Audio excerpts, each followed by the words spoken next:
우리가 교회에서 믿음이 우리 안에 들어와서 우리의 지정의를, 그러니까 제가 전적 타락이라고 말씀드렸잖아요. 전적 타락이라는 것은 모든 영역이 타락했다는 뜻이잖아요. 그 지정이 전체. 네, 저 지정의에다가 몸까지, 육체까지. 지정의와 몸, 육체, 이게 사실 오늘 이제 얘기될 건데 이게 본성이거든요. 인간의 본성. 어쨌든 지정의 몸 전체가 타락했잖아요. 지정의 몸 전체가 타락했어요. 그러면 지정의 몸 전체가 타락했으면 이 안에서 성경에 나오듯이 선한 것이 나올 수가 없잖아요. 우리 안에서 선한 것이 나올 수가 없거든요. 미행이 들어왔어요. 근데 이제 우리가 왜 이런 상황이 발생하냐 하면, 그러니까 내가 그리스도를 믿었어. 그 교회에서 이제 신앙생활을 해. 그런데 세상적인 뭔가 어떤 만족이라든지 쾌락은 놓고 싶지 않아. 이제 그래서 이제 그렇게 사는 사람들이 이제 나오게 되는 거죠. 근데 이런 게 왜 형성이 되고 나와지냐 하면요, 우리가 사실 이 교리를 잘 모르기 때문이에요. 페이스가 우리 안에 들어오면 지정의 몸을 다 살려요. 다 소생시켜요. 이거 이제 효력 있는 부르심에 가서 또 할 거예요. 이거 우리 이제 구원론 할 때 우리 다 배웠던 거예요, 사실. 믿음이 페이스가 벌써 지금 성인이 됐지. 선물로 우리에게 주어지잖아요. 선물로 우리에게 주어지면 이 선물을 가지고 들어오시는 분이 계세요. 누가 가지고 들어오시죠? 성령. 성령께서 가지고 들어오시죠. 그 성령은 제 3위격의 하나님이시에요. 이분이 들어오셔가지고 우리의 지정의 몸 전적으로 타락한 영역을 소생시켜요. 그게 거듭남이에요. 그러니까 거듭나는데 내가 뭔가 노력해서 거듭나는데 뭔가 기여를 한 게 있냐? 없어요. 없는데 성령 하나님께서 믿음을 선물로 가지고 우리 안으로 들어와서 나의 지정의 몸을 깨어나게 하는 거예요. 그러면 말씀을 읽을 때 우리가 하나님을 알게 되고 그리스도의 그 사랑을 알게 되는 거죠. 그러면 하나님을 알면 계속 얘기했지만 하나님과 사람 사이에 그 간격이 보일 거 아니에요. 그러면 사람의 비참한 상태가 보일 거 아니에요. 하나님의 생명과 영광과 선하심과 복되심에서 충만한 하나님을 알았어. 그럼 나의 생명 없음, 죽어 있음, 그 다음에 비루함, 영광, 하나님의 영광에서 떨어짐, 그 다음에 선하고 복됨이 없는 그런 비참한 상태를 알게 될 거 아니에요. 그러면 우리가 하나님을 사랑하지 않을 수가 있냐는 거예요. 이걸 알았는데, 아니 내가 굉장히 비참하고 똥통에 빠졌으면 누구라도 그 똥통에서 나오고 싶어 할 거 아니에요. 그 똥통, 여기가 좋사오니 여기서 살겠습니다 하는 사람은 아무도 없잖아요. 그러니까 바울이 본 게 그거라는 거예요. 내가 가지고 있던 모든 것을 나는 배설물 똥으로 여긴다고 얘기한 게 뭐냐면, 내가 가지고 있었던 그 좋았다고 생각하는 모든 것이 하나님의 그 선하심과 복되심과 영광에 비했더니 이건 똥이네? 그러면 하나님을 사랑하게 될 거 아니에요. 그러면 내 의지를 써서 하나님을 쫓으려고 하는 마음이 생길 것이고 그게 몸으로 나타날 거 아니에요. 그런데 사람들이 어떻게 생각하냐면 페이스가 들어오면 이렇게 되는데 자기는 그리스도를 믿는데 딱 요까지만 믿는 거예요. 딱 요까지. 하나님이 나를 선택하셨구나. 예수님이 나의 죄 때문에 대신 죽으셨구나. 그래서 하나님께서 예수님을 통해서 나를 구원해 주셨구나. 끝. 그러고 뭐? 그러고 나 내 마음대로 살래? 이렇게 사는 거예요, 그냥. 그렇게 믿는 것은 페이스가 아니라고요. 그거는 to believe라고요. 그건 내가 믿는 거죠.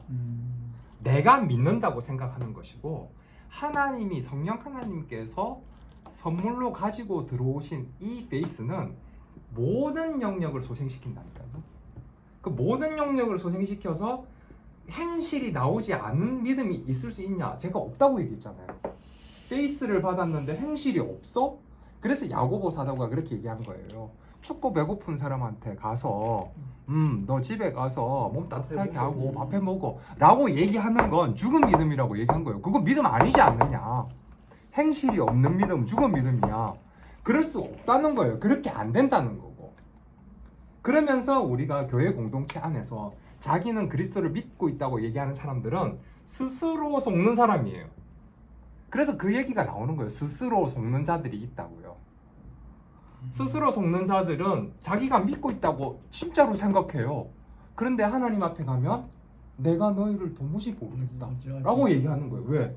하나님은 그에게 페이스를 준 적이 없거든. 이런 사람들은 교리를 제대로 가르쳐 줘야 되는 거예요. 이런 사람들은. 그런데 스스로 속는 자들 말고요, 자기도 아는 사람이 있어요. 그게 우리가 얘기하는 가라지예요. 자기도 아는 자들이 있어요. 예, 내가 교회 다니는 이유는 예수 믿고 구원받기 위해서가 아니고 그냥 예수 믿으면 좋다 하니까.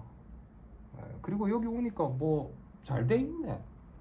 내가 지금 사업하는데 도움 줄 사람들도 많고. 아는 거예요. 자기가 알아요. 예, 가라지는 자기가 알아요. 그런데 진짜 안타까운 건 뭐냐면 스스로 속는 자들이 안타까운 거예요. 진짜. 왜? 이 사람들은 철떡같이 자기가 믿고 있다고 생각하거든. 근데 문제는 뭐냐 하면 지금 교회가 이거를 교정을 지금 못 해주고 있다는 거예요. 오케이. 교정을 해줘야죠.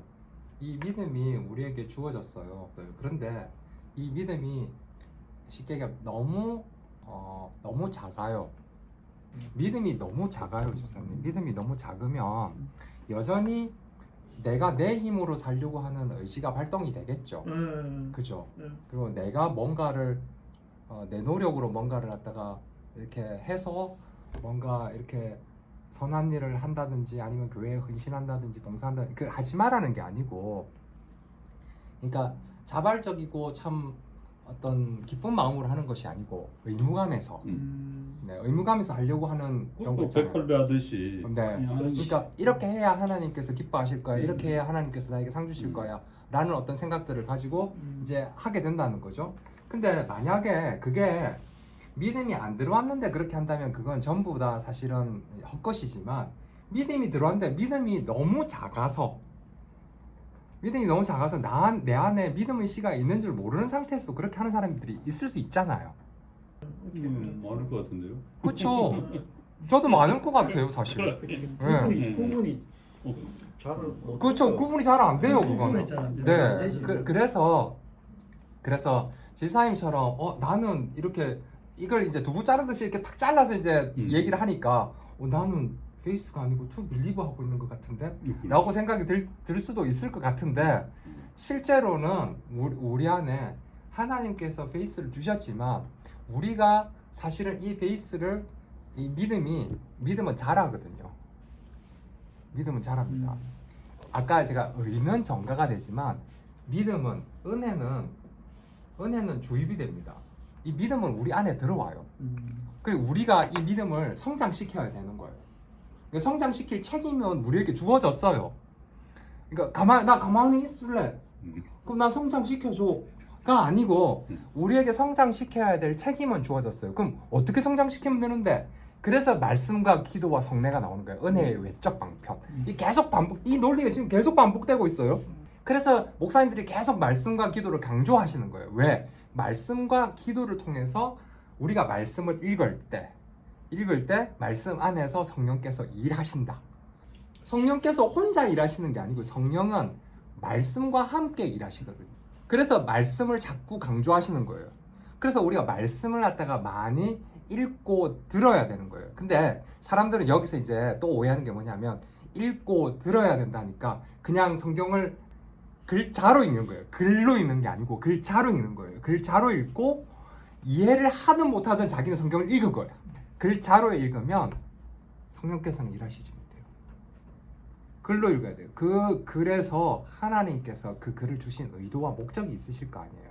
그 의도와 목적에 부합되게 그 글을 읽을 때 성령 하나님께서 우리의 지성을 조명하시고 그 다음에 감정을 고양시키고 의지를 갖다가 강하게 설득하셔서 우리의 몸으로 선한 삶이 나오게 되는 거예요. 근데 우리가 그 작업들을 안 해요. 그러니까 성경을 그냥 읽으라면 그냥 보고용으로 그냥 한 5장, 10장 그냥 일주일에 1장 읽는 거예요. 근데 그 읽는 건 글자를 읽는 거예요. 아니 우리가 사실 고등학교 다닐 때 모르겠으면 선생님이 안 계실 땐 참고서라도 찾아보고 참고서에도 안 나오면 선생님한테 가서 물어보잖아. 그럼 그거를 해야 되는데 안 하는 거예요, 사람들이. 성경을 읽으면 모르는 게 나왔어. 그러면 이거 모르겠는데 그럼 주석서 가까이 있는 주석서를 찾아보고 주석서를 읽어봐도 이게 참 무슨 말인지 잘 모르겠는데 그럼 목사님한테 가서 물어봐야 될 거 아니야. 신앙이요. 감격과 누림이 있습니다. 이걸 진리를 정확하게 알면 감격과 누림이 있다고요. 신앙생활 하는 사람들이 교회 와서 은혜는 받아요. 눈물도 쑥 빼고 가고. 근데 삶 속에 힘이 없어. 신앙인으로서의 힘이 없어. 걱정이 더 많아. 걱정도 많고요. 그리고 세상이 이렇게 가면 이렇게 가야 될 것 같고 또 저렇게 가면 저렇게 가야 될 것 같고 줏대가 없어. 이리저리 막 바람 부는 대로 휘날려요. 그게 뭐냐면 자기가 어디 서 있는지 자기 발을 갖다가 보지를 못하는 것 같아요. 저는 이거가 왜 중요하다고 생각을 하냐면 이걸 알면요 감격과 누림이 있어요. 진짜로 너무 벅찬 기쁨이 있다고요. 그래서 범사에 감사가 돼요. 진짜로 감사 노트, 감사 일기 이런 걸 적잖아요. 그거는 감사할 거리를 내가 찾아서 적는 거잖아요. 그게 아니고 성경의 얘기는 뭐냐면 범사 감사거든요. 모든 일에 감사거든요. 모든 일에 감사. 근데 우리의 신앙이 어떻게 만들어져 가고 있고 어떻게 주어졌고 그게 어떻게 성립되었는지를 안다면 범사 감사가 돼요. 그 범사 기쁨이 된다니까. 진짜로.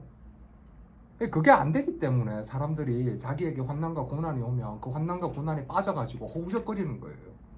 이게 신앙이 힘이 없는 거예요. 그러니까 뭐 그냥 딱 깨놓고 얘기해서 아프면 나에게 왜? 내가 교회에 얼마나 헌신 봉사하고 충성했는데 이렇게 간다니까? 근데 나한테 왜?